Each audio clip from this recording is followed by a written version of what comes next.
And we are live. Woohoo. And there are two of us today. And we both have the same haircut. Everybody, thank you so much for joining me. We are live for a very, very, very special Mixed Media Tuesday. We are here with the one, the only Jack Ravi. And he and I are going to be having a wonderful conversation about who knows what, because if you've ever watched me before, you know that I do not plan these things. They just unfold and happen naturally.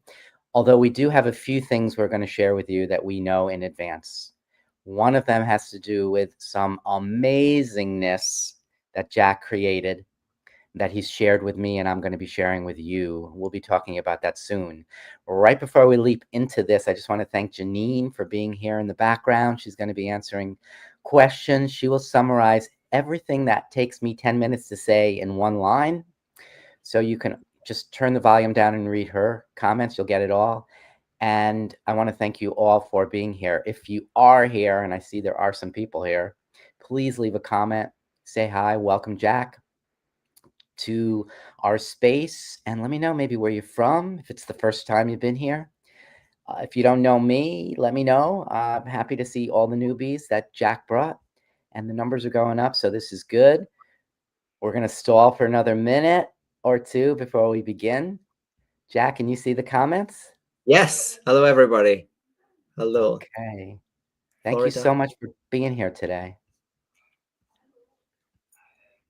What time is it where you are? Where I am, it's 7:30 at night. Okay. Um, hello. And yeah, this is. I mean, I don't know if I can say this already, but when Seth and I first got into a Zoom room, I think we were talking for about an hour. So this is like, yeah, great. I'm just sitting in your studio having a chat with you. It's great. I love it. That's I'm excited. that's how it is.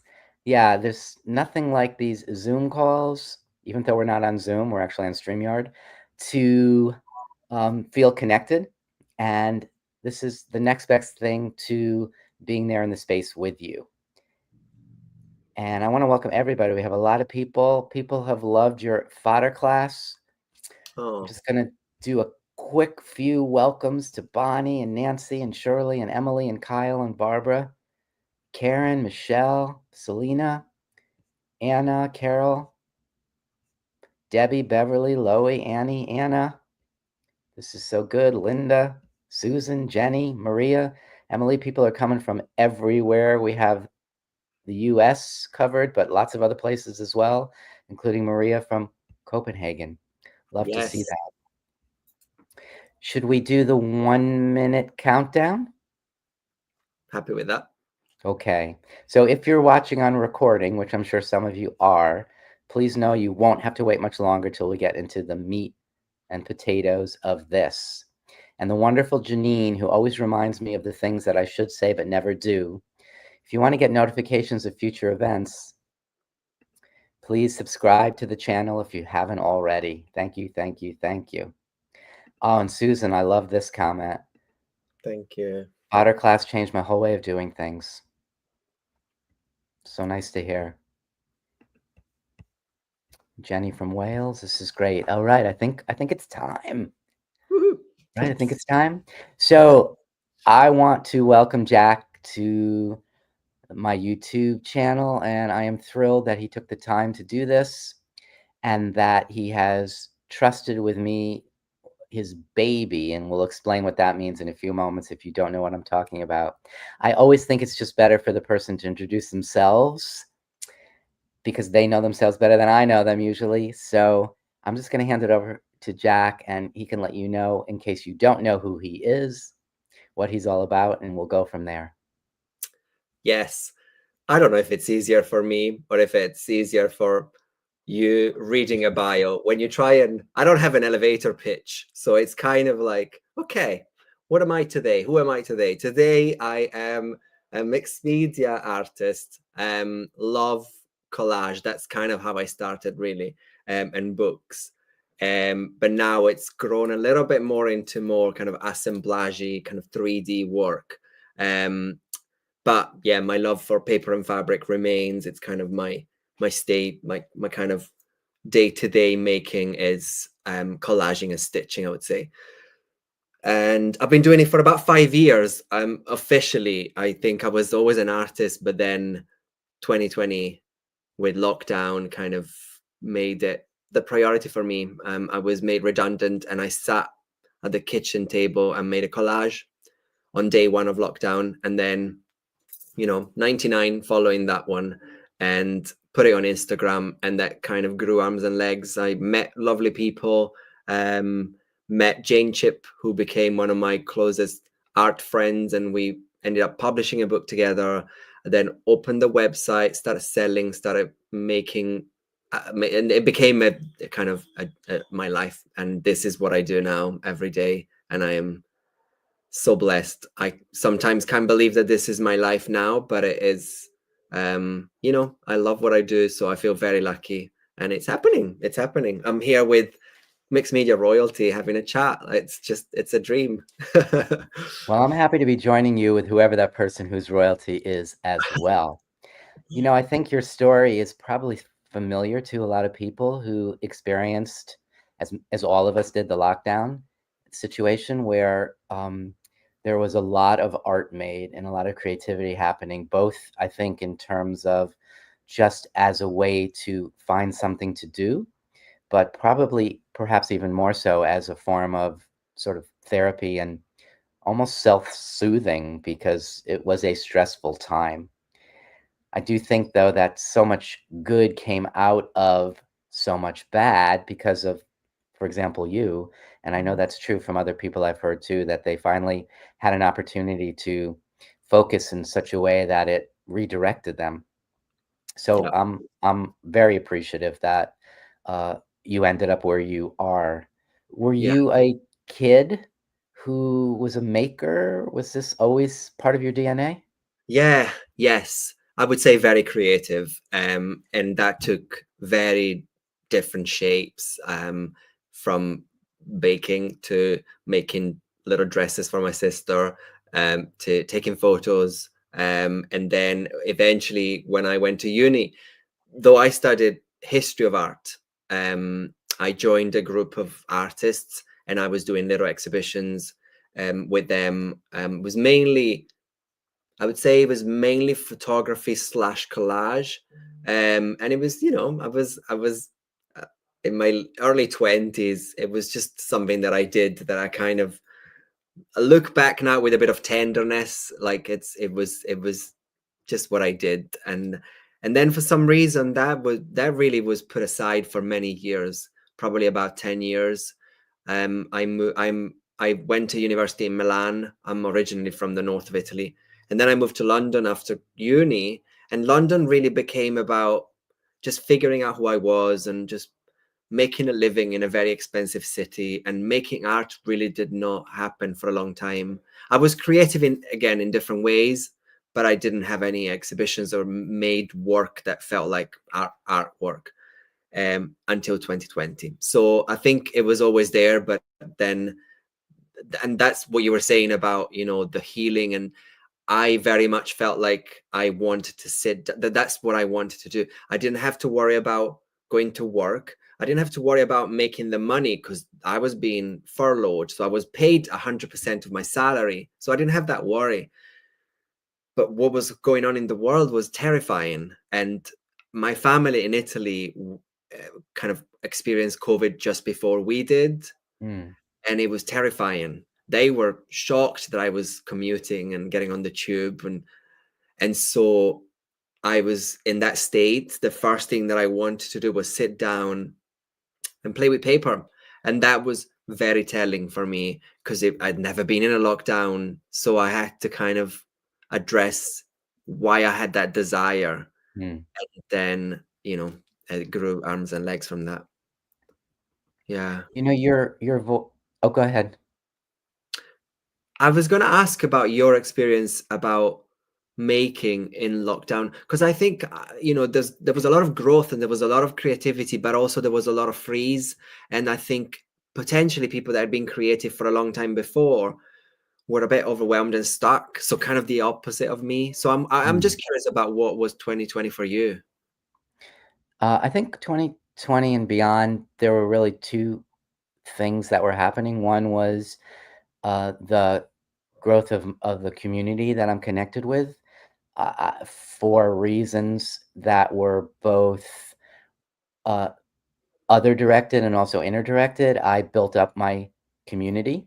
Timing wise, strangely enough, in the December before the March lockdown, I had just opened up my Facebook community. So I had already had a group of people who were connected and also had the mechanism already set up to connect with people. And one of the things that happened was I felt it was just really important for me to uh, kind of offer a sanctuary for people where people could be connected and hang together and maybe feel safe and connected and not feel so alone and afraid. Mm, Probably that just stems from my prior career as a psychologist, I'm guessing.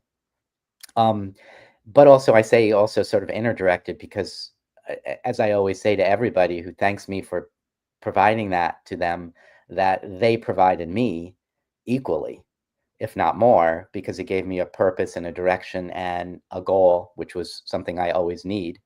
The other thing, though, was that I actually did not freeze at all. It was a period of very ample creativity. And in fact, although my art in some ways was perhaps a little darker, and I'm kind of a muted, dark guy anyway, but I look back on those years and some of the art I made in that period is absolutely hands down, no question, my favorite art I've ever made. mm, So somehow, whatever needed to get channeled got channeled. But people yeah, definitely had different reactions. And, there are people who I spoke to actually recently who talked about it and were saying, we're all, as an artist, as a creative, as a maker, y- that period, it was the first time I had a chance to just sit down and focus and create and not have these other responsibilities. And often also adding that they tend to be introverts anyway.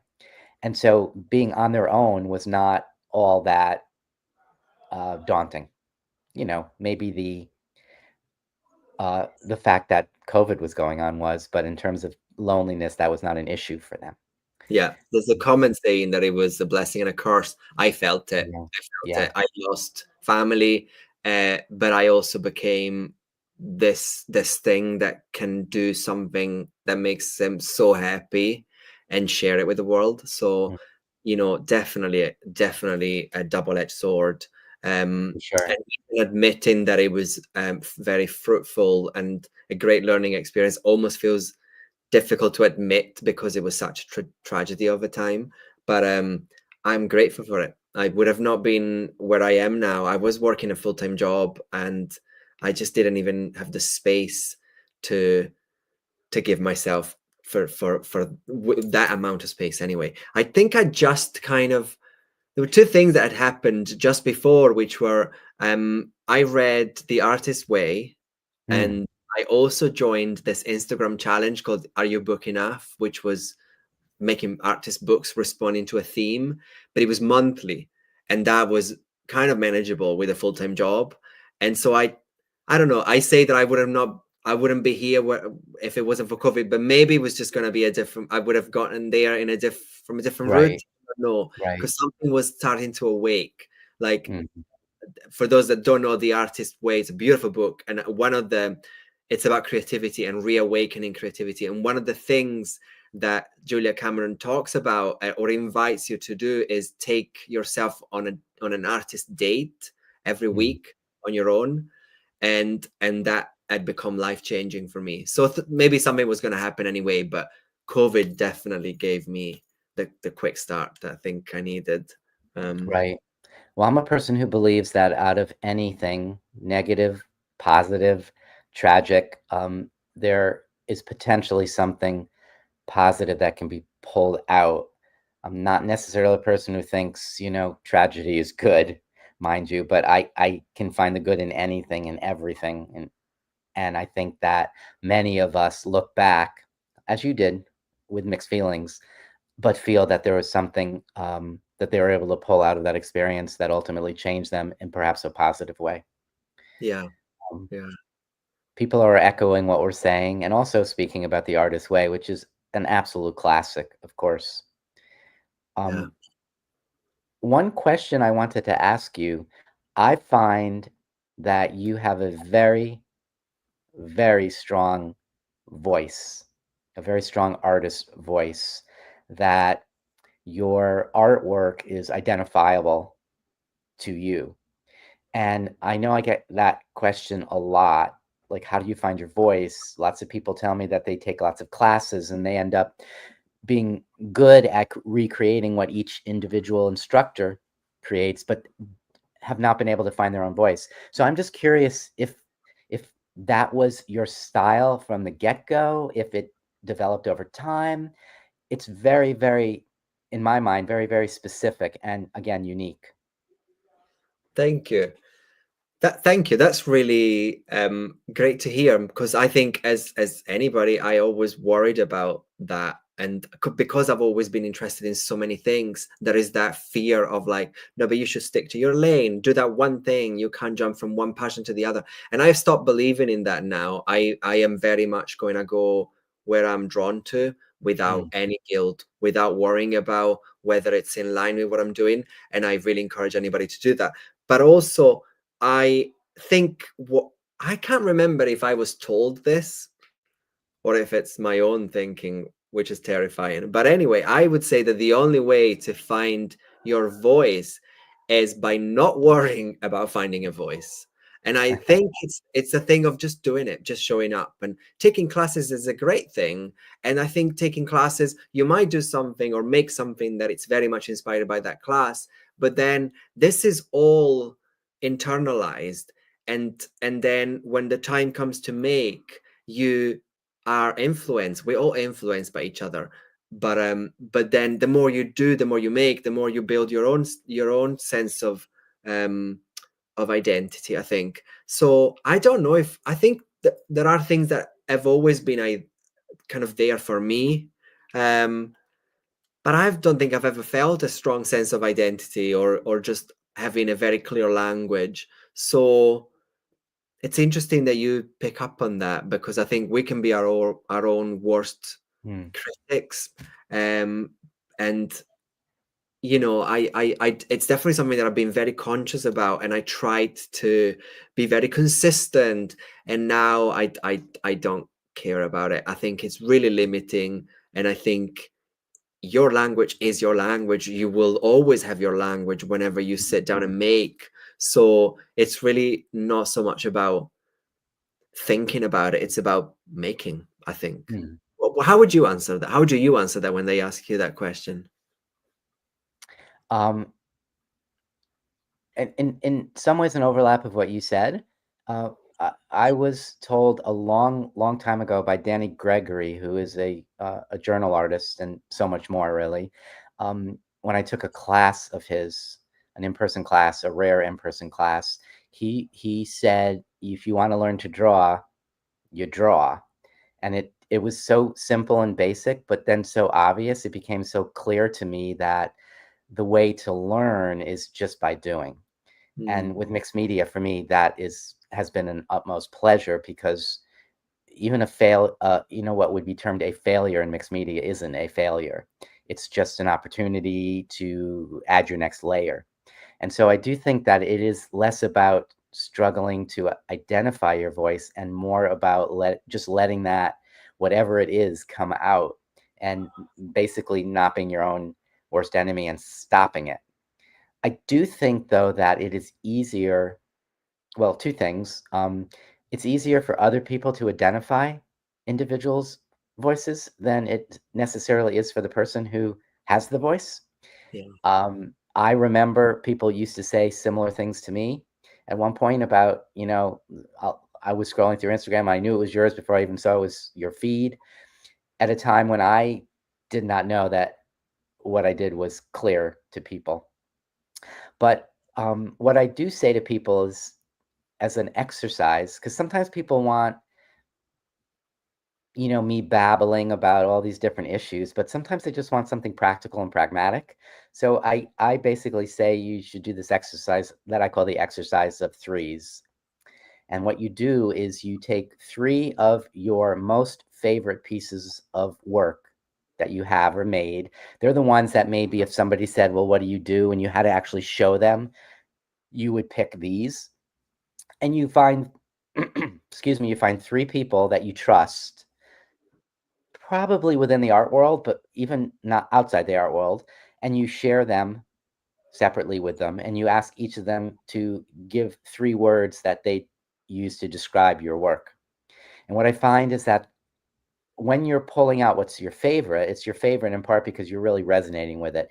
It is usually very reflective of your voice. And then those 3 words, there's often a ton of overlap, and it becomes just clear. And I think there's just a little bit of an issue sometimes people have of confidence and lack of sort of personal clarity. And I think when you start realizing, oh, sometimes it's external. Oh, all these people are saying this, or oh, these 3 people came up with the same 3 words, or wow, people are buying my work. Sometimes it is helpful to look to externals. Ultimately you want to look inside, but to kind of give you that confidence to feel you can let your voice out and identify it. Thank But it's you. tricky. It's tricky. And you know what? I'm a person who I do teach a lot of classes, both in person and although not lately, but in general online. But I still give the advice that at some point it's best to stop being a class junkie and to really start focusing on yourself. Because it's usually the people who take class after class after class who struggle with finding a voice that's different from the instructors who teach the class after class after class. And it's there. It's there. Like you say, you just need to do it. But maybe the doing is the making, not the taking of the class. Yeah. Yeah. How would you describe well, here, I'm gonna put you on the spot. Can you give me 3 words that describe your work? I'm gonna say memory. Um, I'm gonna say poetry and um, hmm, roots, something like that. I suppose that goes kind of hand in hand. But yeah, they're all kind of intertwined. I would say, yeah, it's about kind of nostalgia. It's about stories from the past. So I think, yeah, I don't know why I said roots, but I'm thinking about yeah not like tree roots, but like the Mhm. histories and Sure. the kind of belonging and the places we come from and um something like that. I see all that in your work clearly, and in fact, what we're gonna share soon with people, it's Yeah. almost the defining factor of what you've created. So I think Back that's to true. you. You need to answer that now. Oh, me. Well, I'm much more literal Mhm. than you. I love the fact that your words that you chose are um, broad enough so that you can bring them specifically to anything you work on, regardless of what materials you use. Mine tend to be things like layered and textured and um, I'm going to use the word um, sort of muted, Mhm. which you know I have mixed feelings about.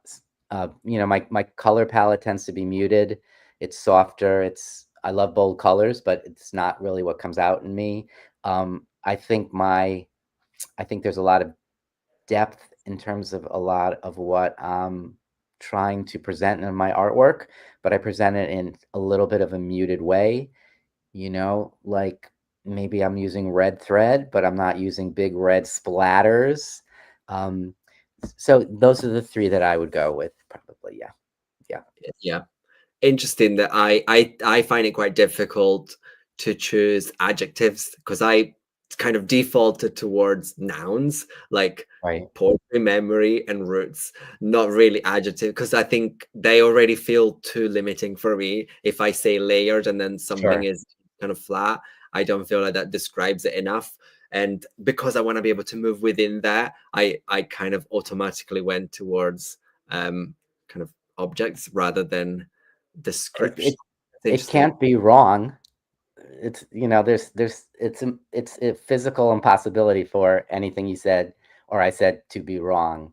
I will tell you that in one of my books, one of the questions that I asked people who were in the book were, rather than naming the three words that describe your art, I asked them to name three words that absolutely were not descriptive of your art, which I thought was really interesting. And I appreciate, though, several people are sharing words that describe what my art is like. So thank you for that, for sharing that. Um, uh, but I will tell you, can you imagine what the number one answer was, far and away? To It's a group of maybe, I think there might have even been up to 100 people I asked.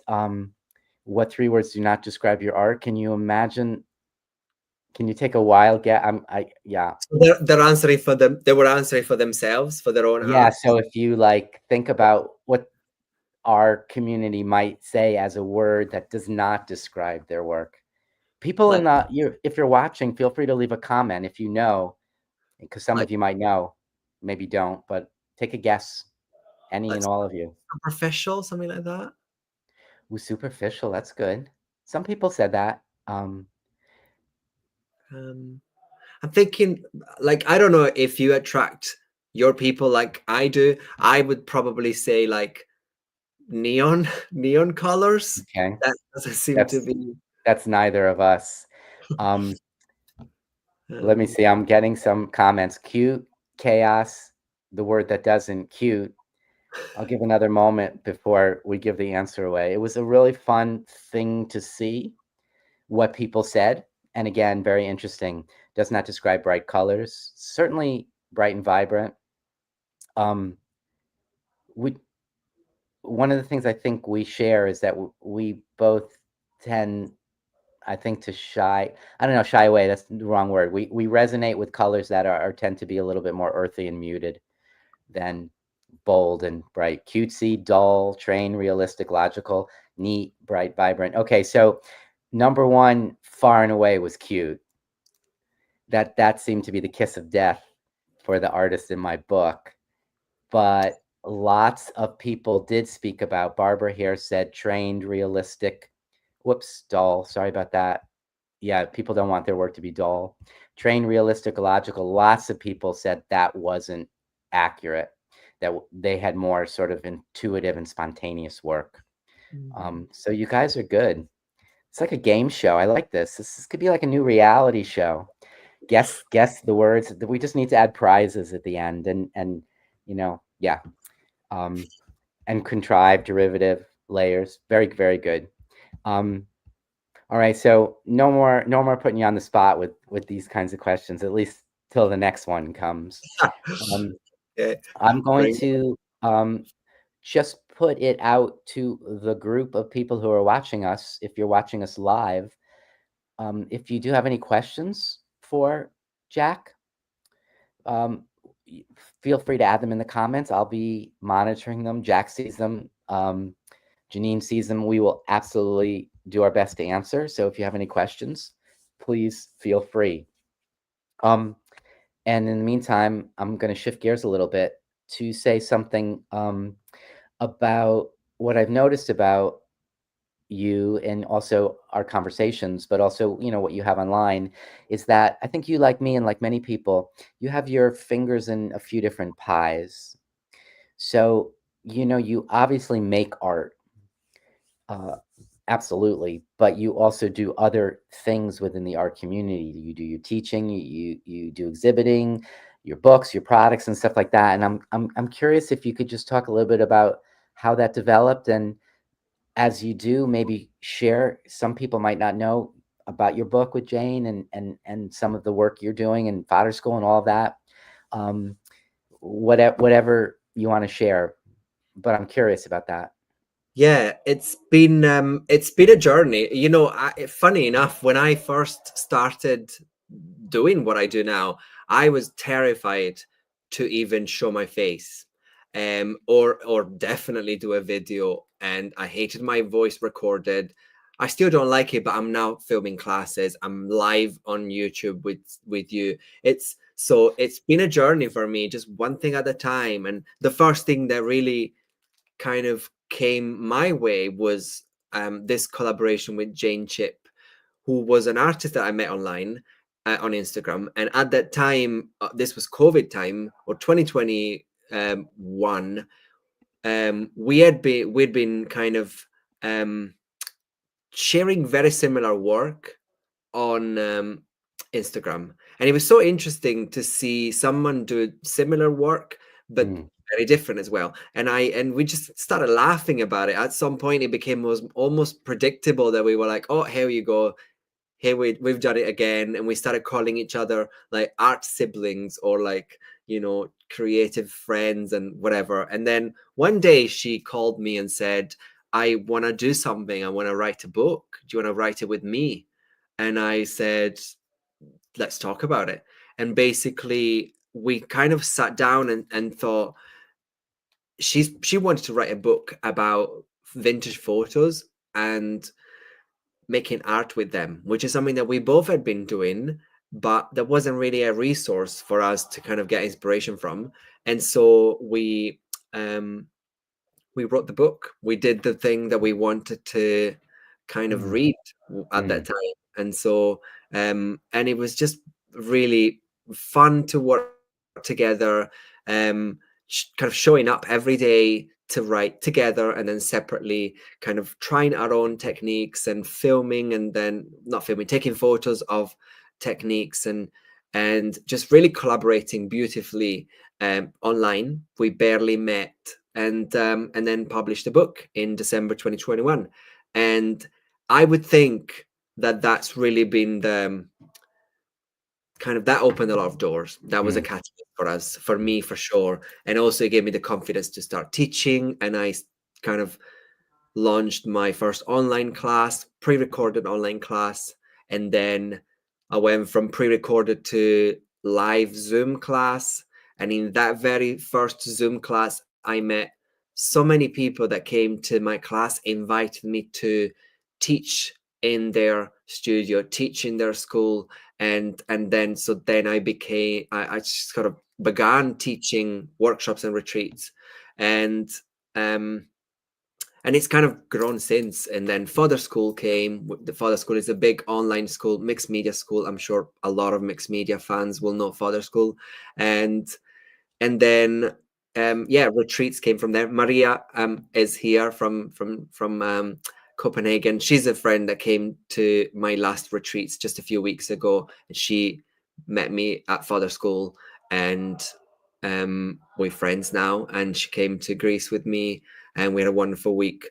So it's that she is. It's more for me. It's been really about being open and saying yes, and things have been kind of manifesting and coming, and it's been I've been invited to do this and that. And then when I'm not doing or teaching, I'm just focusing on what I want to do and creating my own things and doing my own books or whatever. And so it's been, I think I've just been open, and things have kind of started coming my way. And I think the more, if you begin teaching, there's not so many mixed media teachers out there actually. So you then get invited back if you're good. Or yeah, it's kind of grown from that, from the book. And it's still growing, and I'm still kind of learning. And now it's become, the sitting down and making art has become something that I really need to be intentional about, because mm, I'm quite mm. busy, and there's admin, and there's a business, and there's a shop where you need to ship things out. And so you really need to be quite strict with your studio time or play time or whatever it is, and just sit down at the table and do something creative, or it slips away before you know it. We share similar experiences. I tell people that the longer I've done this, the less time I actually am able to just make art for the purposes of making art. And you do have to really pull that in and um, make it as much of a priority as possible. On that note, do have a question. What goals have you set for your next step in your journey? since you've spoken about your journey to date? Thank you. That's a good question, and I think it's open. It's an open goal. It's not so much about the near future, but it's definitely to make more art. Weirdly, I've Mm, now gone to, to this lovely and exciting making and teaching, making classes and teaching workshops, and I need to refill my well as well. And I think that comes in making. And sometimes that for me is just like some slow stitch in the morning. And I love it. I love the things that I get out of it. And it's this thing that can end up in a book, and it's just a layer. So it doesn't, I don't need to overthink it. I just sit and stitch. mm, Maria saying Meraki too. Meraki was the name of the retreat that we just had in Greece. mm. Meraki means doing something with soul. So she's suggesting Meraki too. Well, we'll see. Um, That's the future. Meraki 2, 3, 4, 5, and 6. I'd love that. It was wonderful. You can Um, take Meraki on the road. yeah, Could be anywhere. yeah. Yeah. So I think, yeah, Um, my kind of open goal is to make more art. Yeah. it's a great goal. It's interesting. You're on. You may not see it this way, but from my perspective, you're on a fast track. Now, nothing happens overnight, but um, the connections you've made and the quality of your work and who you are as a person have, I think, have opened up a lot of doors for you. And you earlier said I started more seriously in 2020, and you did share your book came out in 2021, and that led to teaching. So this in my mind, this is, it's kind of like a dream. For this is how it unfolds. And also at this point you're saying, I want more art, more art. I have a lot of friends in the community who have been doing a lot of teaching for much longer than I have, 15, 20 years, and it's 15 or 20 years later and they are saying I need to find time to make art, art, art. So what I love is that you are prioritizing that and are trying to lead with that already. I think that's going to um, really be incredibly good for you in the long run, because that's what sustains us. Obviously we need to make a living, and there are lots of things that the business of being an artist, especially in this current world where there's the internet and all of that, that involves things other than making art. But the bottom line of it, for all of us, is that's what we really love. So I adore hearing that, and it's inspiring to me, and it's a reminder to me who keeps saying I still need to make more art. So I thank you for that, and I'm sure other people here are listening and feeling the same thing. On the note of art, before we kind of do the big reveal, which I don't think half the people here even know what we're talking about, do you have some art you could show? Um, Whether it's what you pulled already or things you can pull off the wall or run and right. get. I can do that. Yeah. Okay. Actually, I about maybe 5 days ago, I had a studio visit with a curator who's helping me organize an exhibition in June. And then that day I left for 5 days, and I've just come back a few hours ago. So I have a whole table set up here. I'm not going to take you to the table, but I might pick up a few things, some of which have not been seen. So you're Ooh, a seeing scoop. a preview. But yeah, I'll show you a couple of pieces. I'll say the kind of the theme of this exhibition. The title is Reclaiming Shadows. So I'm with this exhibition, I'm looking at kind of love stories that haven't really been told, Mm, specifically kind of same-sex loves from the war one and two time, or just more generally kind of like the voices, the queer loves that weren't really even acknowledged or kind of happened, in the shadows. So that's kind of the theme. So I'll show you a couple of pieces that I've got. great. I know my people love a scoop to be able to get to see. And what Jack didn't mention is that the show he's talking about it's quite exciting. It's a solo show, which is just really wonderful to hear that you have that coming up. Yeah.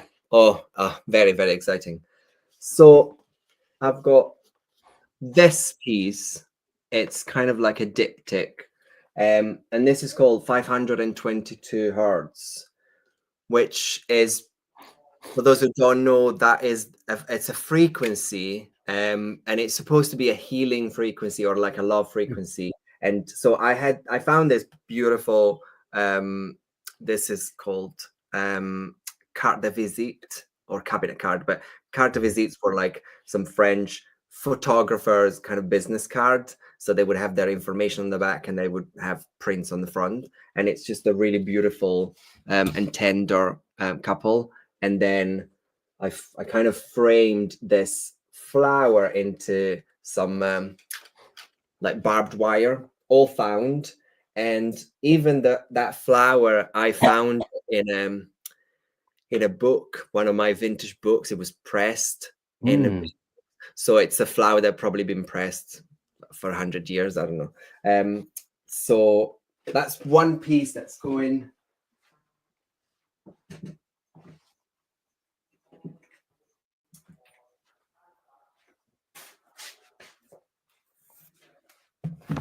This, I'm showing this because this kind of gives set for me, or is that too arrogant to say? Because it's got a lot of layers on top of each other, and you're definitely one of my biggest inspiration. So this is called The End. No, this is called Him. Sorry, this is called The End, and this is on a vintage clipboard, and these are more kind of traditional layered collages, but I've added two photographs, um Mm. kind of hinting at an impossible love stories, because Mm. there is this smaller photo is an Asian boy, so I kind of thought it might be a love story between opposite fronts. That's kind of what was playing in my head. And this is him. It's almost like an homage to the everyday person, and the photos right in the middle, and everyday objects all stuck together. Um, what else?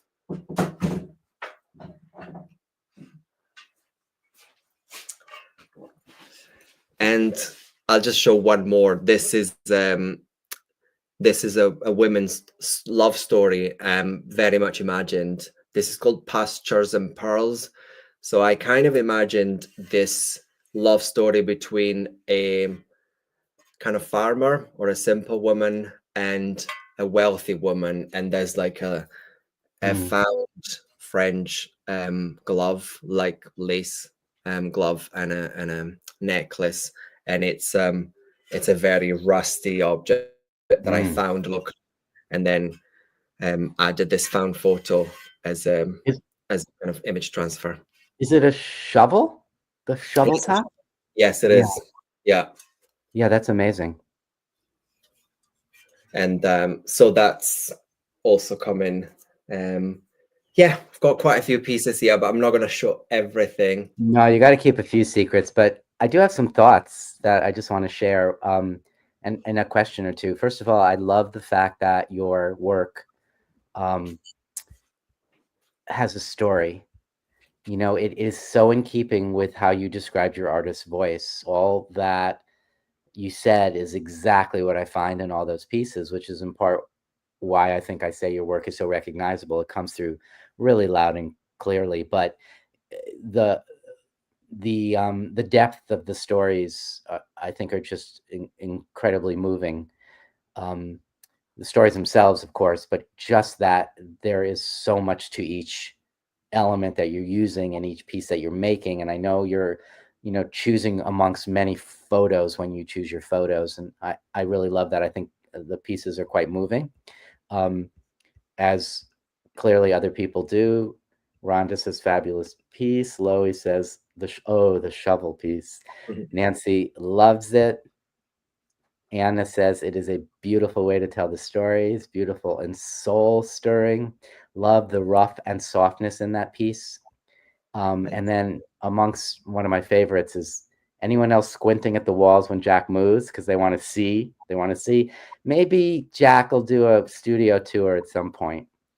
I I've been know asked before. It's in the making. It'll come. I'm sure it'll come. But yes, this 9 pieces are coming as well. This is a series from 2021 called Boys Were Pink, and this has been already in an exhibition um, in a cafe in Edinburgh, Scotland.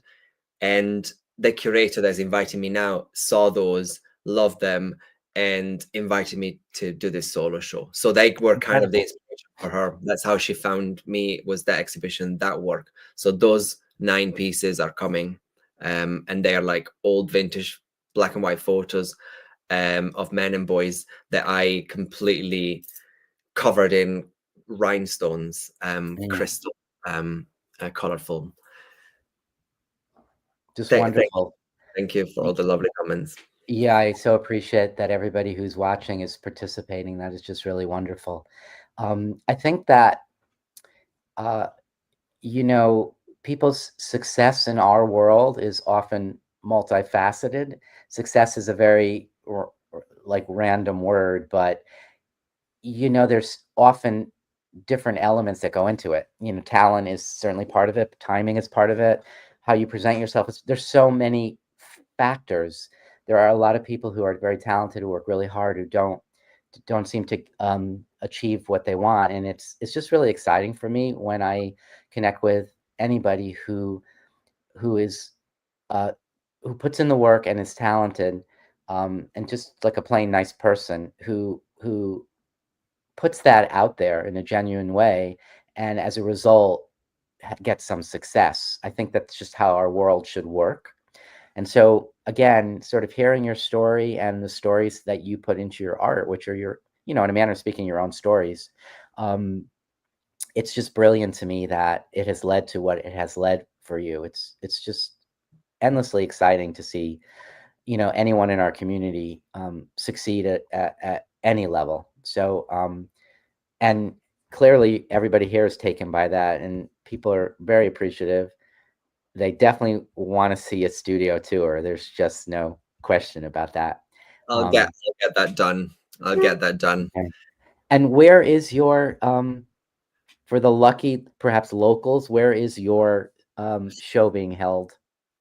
So my show is going to be in Perthshire, Scotland, in a small town called Burnham Dunkeld.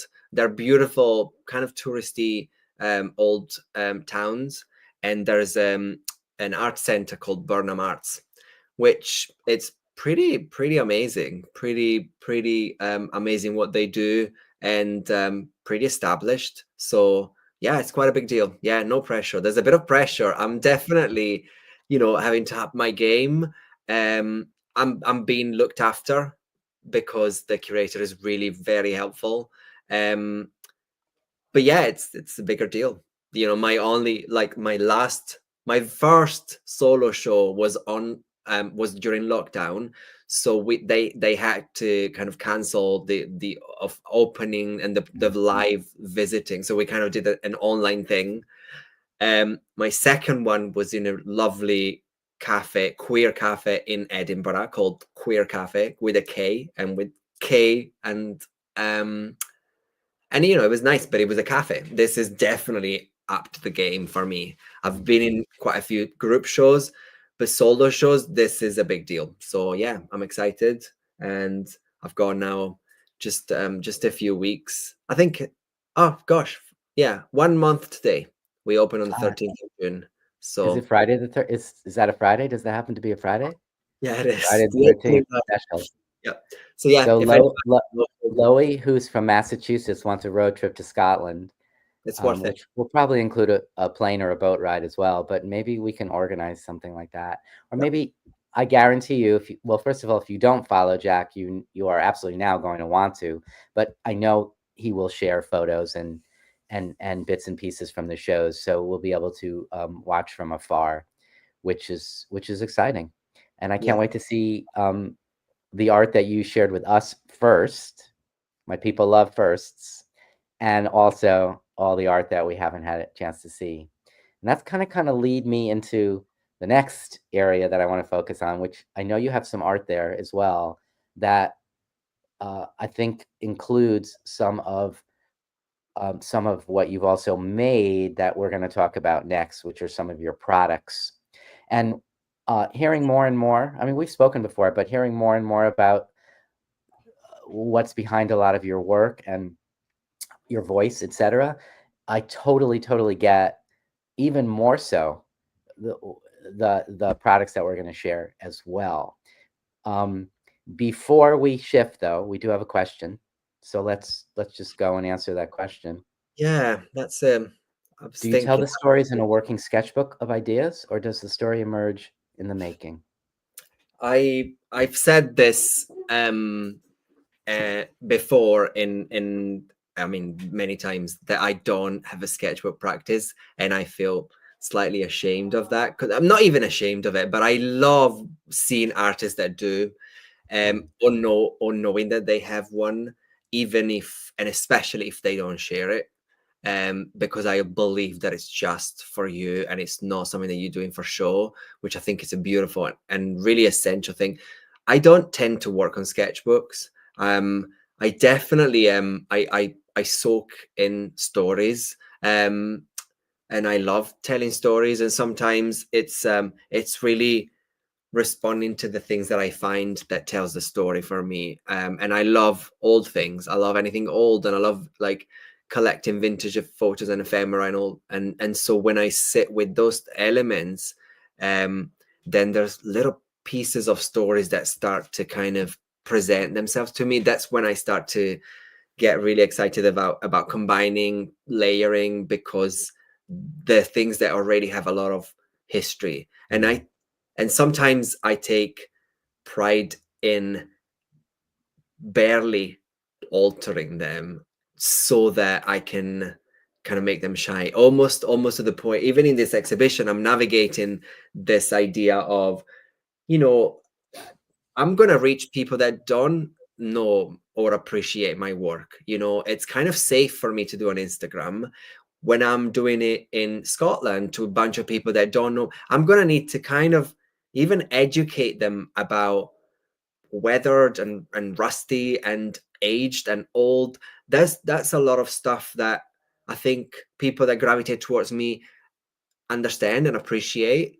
And I think a lot of the mixed media friends kind of get that, but not everybody does. And so it's I'm kind of having to educate this new audience about that and the kind of stuff that I like. So I'm kind of pushing it even further to be like, how minimal can I be and still have a very strong message or tell a very clear story by barely altering the elements that I find.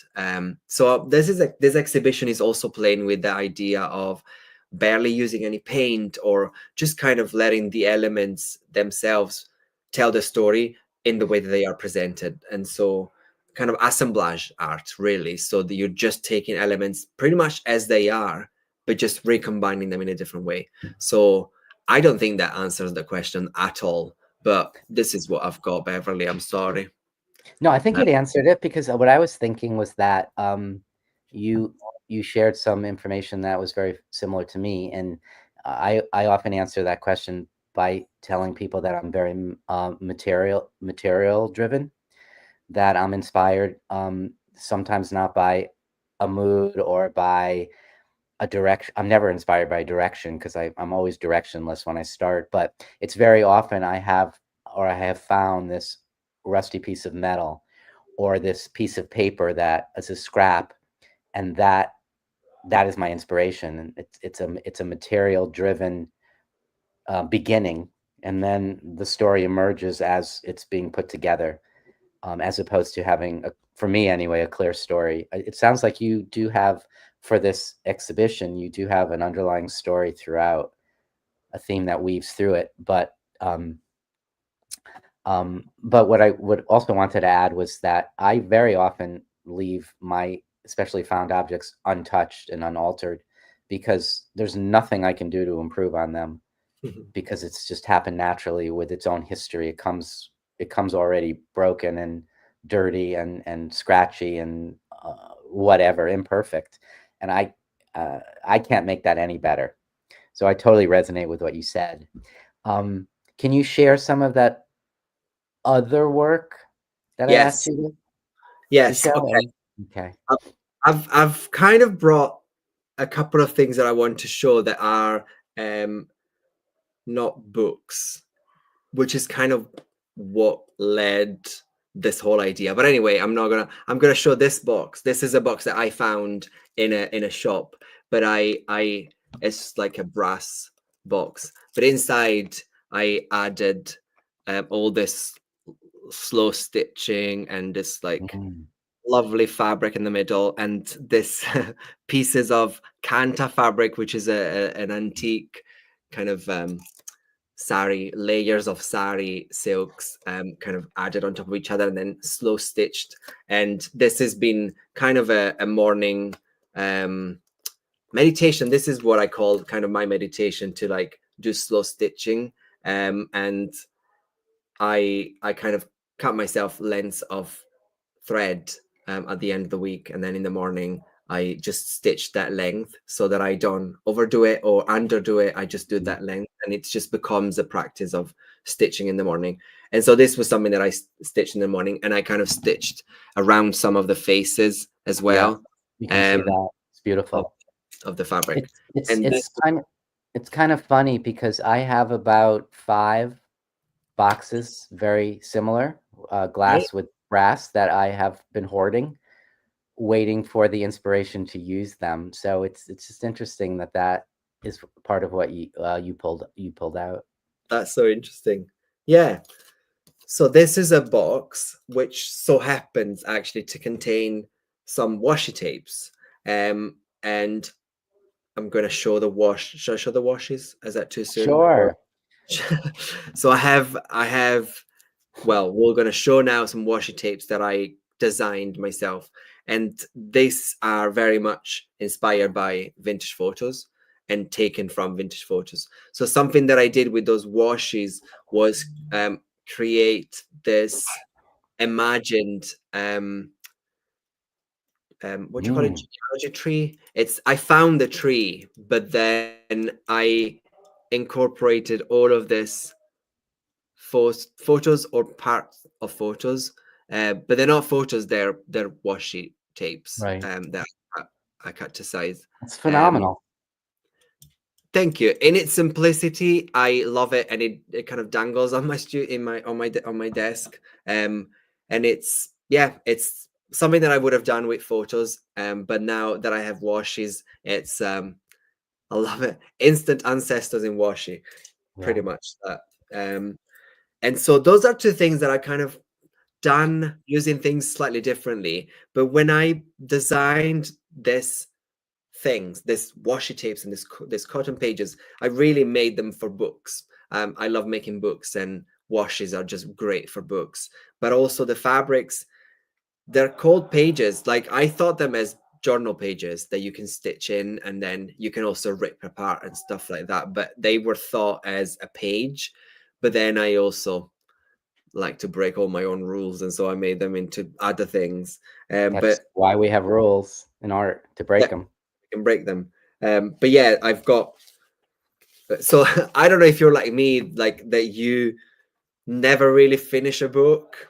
Like, it maybe sits there and you go back and add to it. I don't know. I'm just, unless it kind of sells or whatever, I keep adding. They just sit Mhm. there in my around me, and every now and then I can peel something off or add something. So as soon as I received the first order of washi tapes, I took all the books that I had and I started adding washi to everything that I had made, just because I love them. Um, which I now don't have those books anymore, but some I do, and um I I'll show just one page from Ooh, this book. incredible. I don't tend to paint very much, so this is quite an exception for me because this is painted. Um, but then here there is a fragment of the washi. Right. Um, and there's another page here. Yeah, this is a book that I made on retreat. And again, I added stuff to it when I came home. But yeah, there's this lovely fragment from a washi. So Right. I don't Phenomenal. I don't tend to use a lot of it, like a long strip. I tend to kind of rip a few pieces quite small to Hmm. add to the books, and that's kind of what I did with the books, just added bits here and there. Um, I, sorry. no. I love that that there's actually quite a lot of I'm trying to think of the words to use. There's quite a lot of overlap in terms of how you work and how I work. A lot of what you're saying are things that I have said or not said, and materials you use are similar. And the extremely exciting thing for me is to see that while we may work in a similar way, we're material driven. We don't necessarily have a goal and that it's going to look like this when we start. We're using little bits and pieces of these things. We work and build on our things over time. We both clearly use red thread and stuff like that, but I don't. Yours is so, to me are so uniquely yours. Like they do not in any way, shape, or form feel like mine. Um, and I just love the idea that we're sort of using similar materials and we're using similar um, processes, and we both are just, I guess, doing ourselves. We're each just creating what we would naturally create. Um, so I also want to, by way of shameless self and other promotion, to share that if you saw this post online alerting you to this event, part of this was also a product drop in my shop. So I know many of you don't know that I have a shop. Insert, sarcastic emoji right there.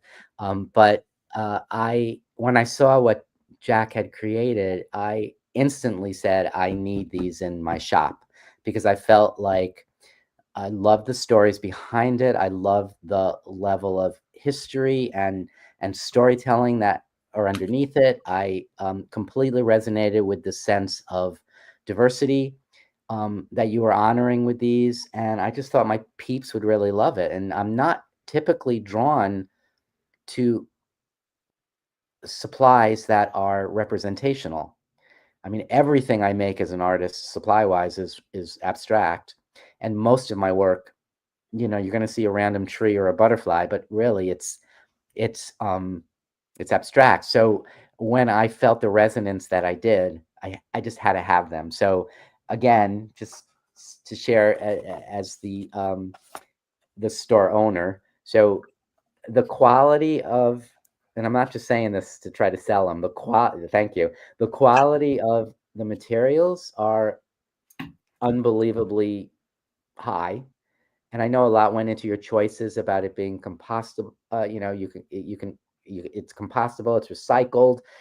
The washi itself is one of those amazing washis that actually peel off, and you can actually peel them off without them tearing in your hand. It's such a quality. They're matte finish, but they come in this gorgeous box with a little story about the Heritage Collection, which is what these are about. And there are a set of 4 um, as well. Well, let me do that. And I've kind of opened them as a way to share and show because you really have to see them um, to get a better sense of the variety. So, Yeah, got even, this guy. even better, even Yeah. better. Mm. I love these are each of the 4 rolls. So there are different views, they're collages, they're amazing. And from what you wrote, they're pulled from 150 different vintage photos.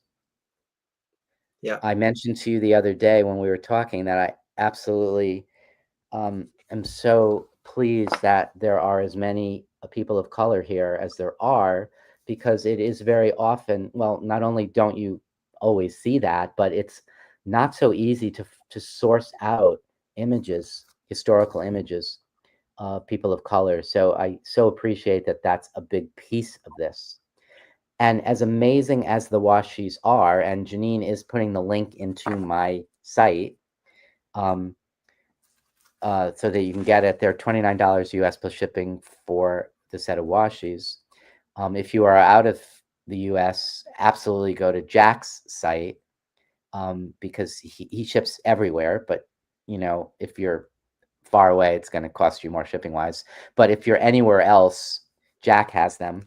But what I absolutely adore, even more than the washi, and it doesn't have to be a, a, a race, but are the page, he calls them pages because he's so book oriented, and I resonate with that. These are gorgeous raw edge cotton pages, that have a beautiful hand to them. They really just feel wonderful, and there's a lot of them. And what I really, really love is that while some of them echo the collage style of the washis, he really made sure to do a lot of different things. So that looks to me like it's collaged over what was a postcard, a Yeah. stamped postcard.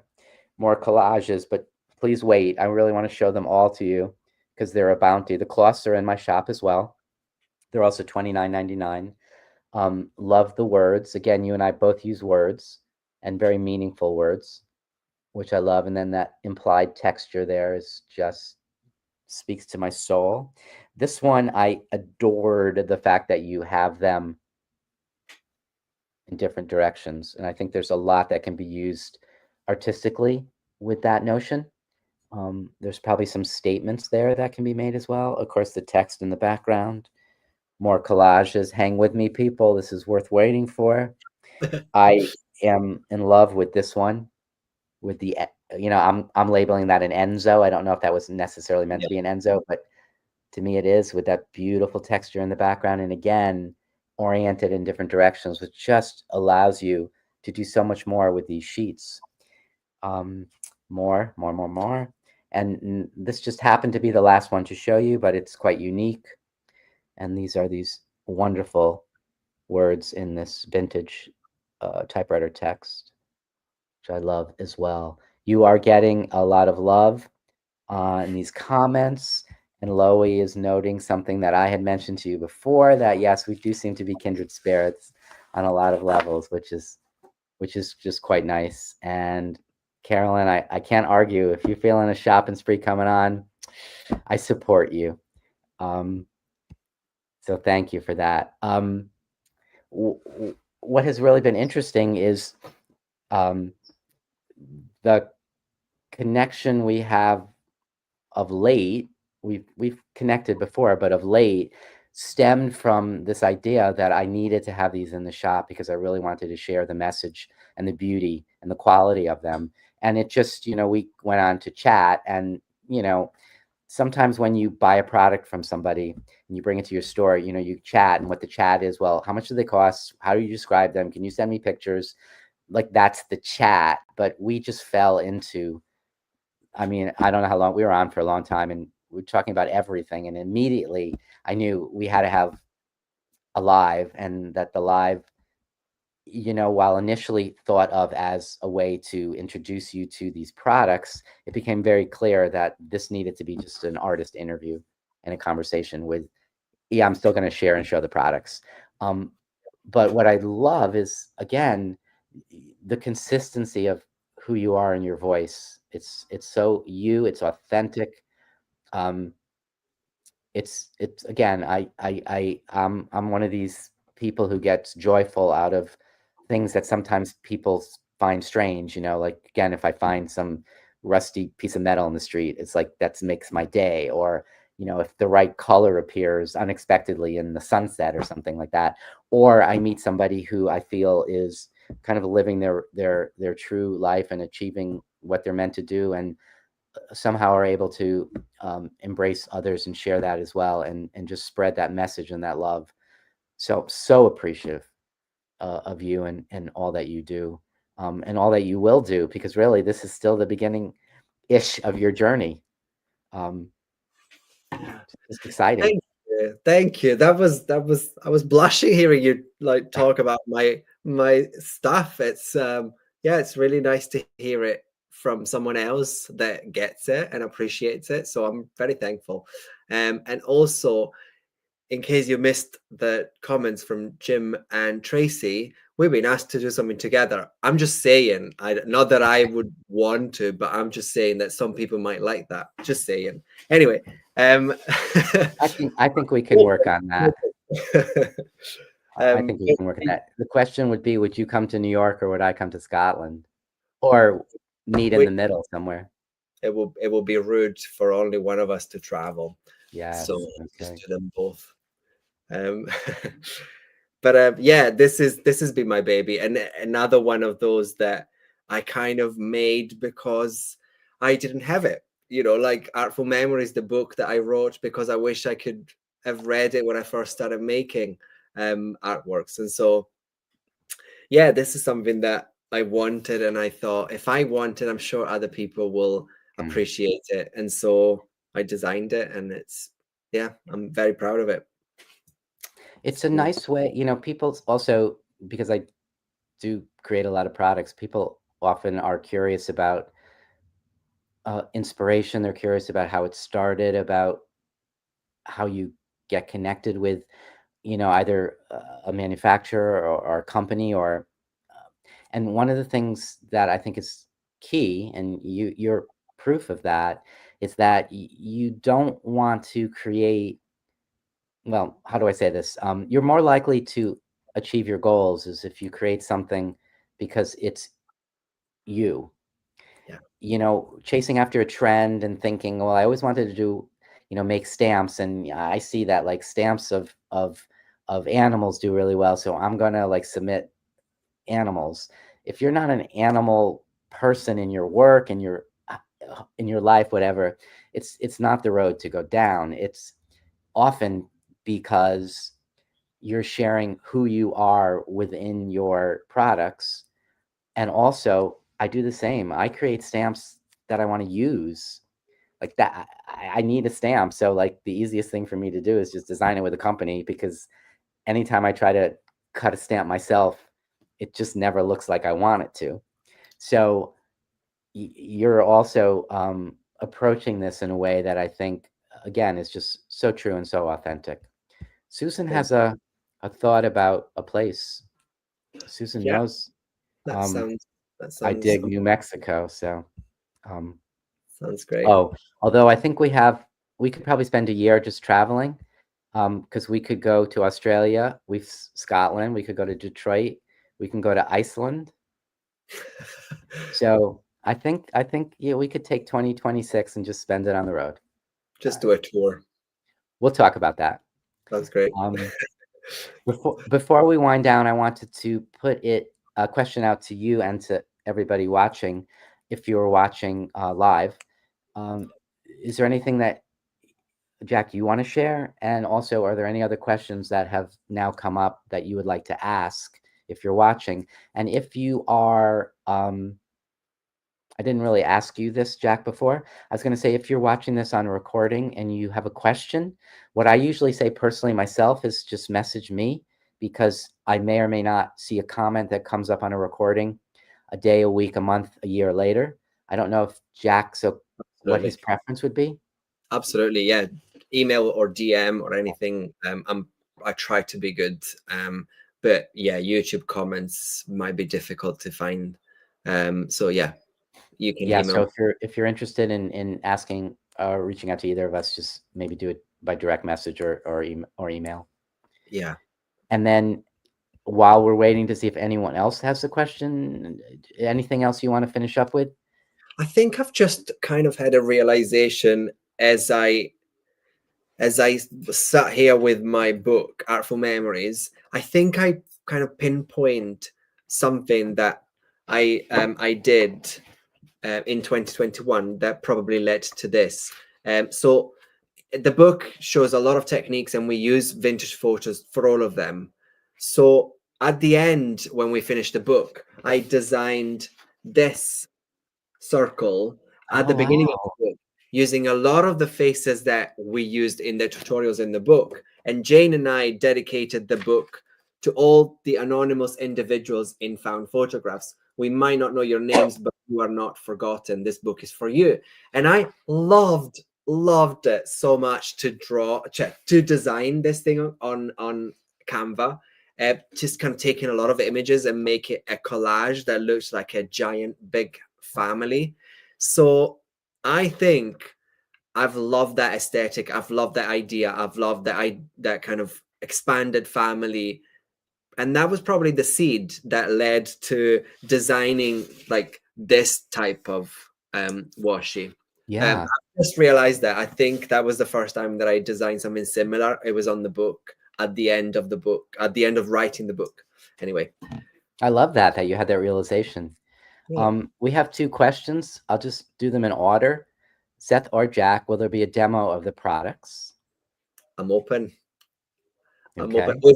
We've not talked about it. We've not planned anything, but watch this space. Well, maybe that should be our first collaboration. We'll do a demo side by side, maybe showing different ways that we each use the different products at some point. That'd be great. We could talk about that. Yeah. And then the there's several different questions. This one's a really good one, Jim. Do you make copies of your photos to use again, or is it one and done? It tends to be one and done. But then lately I thought that there's a lot of people that love using photos, or they kind of silly source originals, and some people prefer digital, and so I never really liked the whole idea of scanning and doing all that work to make them like to kind of offer them as a digital thing or use them myself, until I started designing this washies, and then I released a series of 150 faces, 150 photos that were scanned from my old originals. So I still tend to prefer originals, but there are things that I can do really quite well with a print, including like tissue prints, like that the farmer. Mm. That's a tissue print, so I couldn't use an original for that. Um, so yeah, I prefer originals, but I do use digital occasionally. So am I correct in saying for the people who are watching that if they're interested in those 150 photos and getting the download themselves, that they can get that directly from your online shop? Correct. Okay. Yes. So Yes. Janine, if you could hunt down that direct I did link. not give you that. I'm sorry, but No, yes, she'll find it. Janine has probably already found it. If I know her, she probably found it an hour and a half ago. While she's looking for that, another question: do you use vintage photos of your family? no, Good question, Rhonda. no, that's a very good question, and I'm quite clear on that because I never have.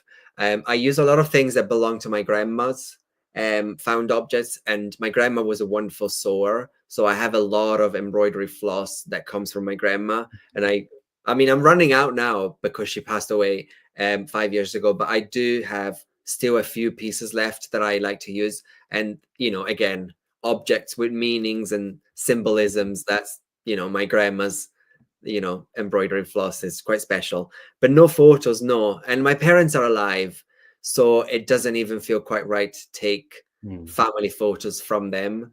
In the future, if I inherit them, it might be a threshold that I want to explore, but for now it's really only been strangers. But actually, surprisingly, when I teach, I would say most people love to bring their own family photos.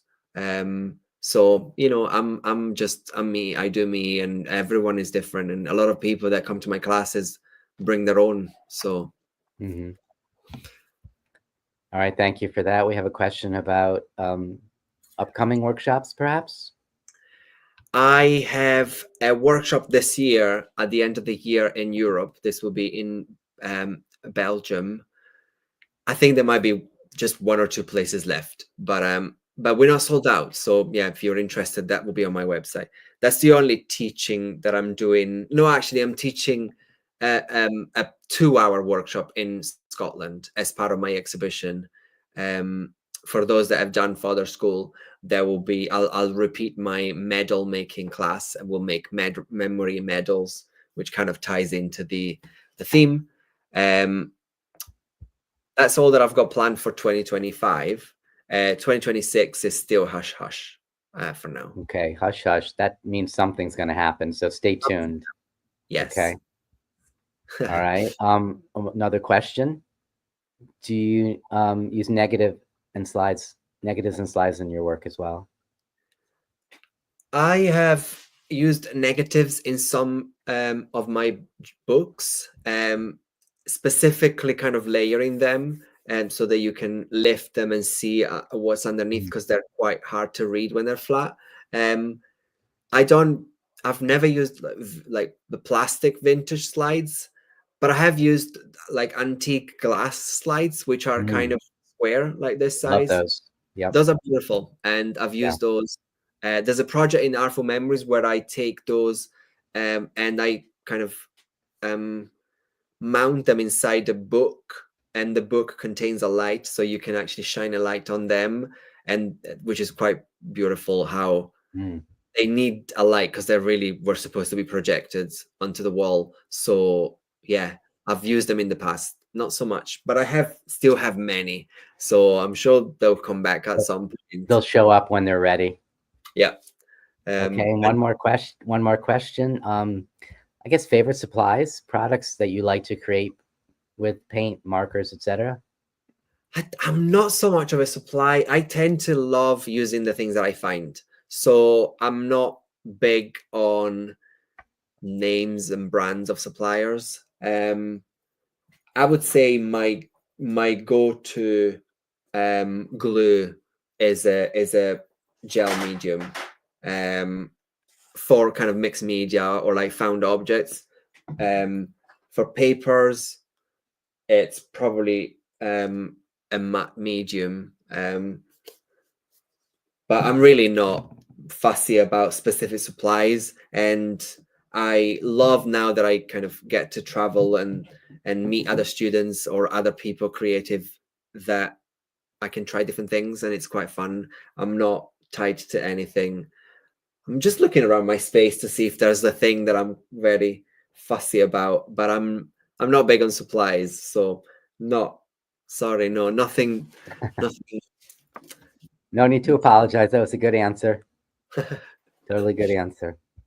All right, I think it's time to wind down. I first want to thank all of you who came to watch.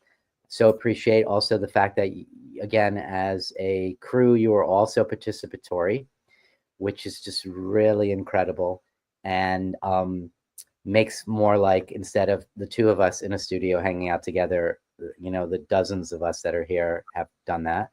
A big thank you to Janine, who was helping behind the scenes and typed probably enough to write her own book about this. And then Jack, to you, of course, A, for creating such magic, B, just being true to yourself, and for agreeing to this and connecting with me on this, and really sharing yourself through your art and also through this interview. There was one other question. I don't think we're going to have time for it. It's about you and Jane. So I just think we're going to have to save that for part 2 or part 3 of when we meet. Maybe we can chat about that when we're demoing together. Sounds good. Thank you. It's been really lovely. I knew it would be. The moment we met, we just bonded really well. We just kind of, yeah. It's been just really, really fun, and I really appreciate the trust. To invite me to share my work with you, and now even live. It's yeah. I feel very, very lucky. Well, I'm excited for you for your show, and I can't wait to see how that plays out. Thank you. So be well, everybody. Take really good care, and I will see you very, very soon somewhere in the world or online. So everybody have a great day or night. Thank you.